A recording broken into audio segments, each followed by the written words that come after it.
ഒന്നാമത്തേത് ഇഅ്റാദു അനിൻ നസീഹ, നല്ലത് കേൾക്കാൻ മടി.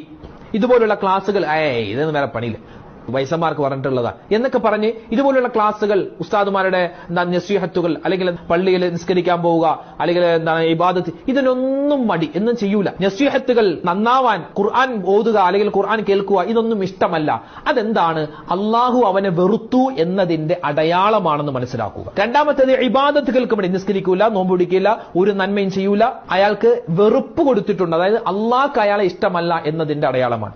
മൂന്നാമത്തേതോ തെറ്റുകളിൽ അടിയുറച്ചു നിൽക്കുക, തെറ്റാണെന്നറിയാം എന്നിട്ടും അതിങ്ങനെ ചെയ്തുകൊണ്ടിരിക്കുക, തൗബ ചെയ്യുന്നില്ല, ഇസ്തിഗ്ഫാർ പറയുന്നില്ല.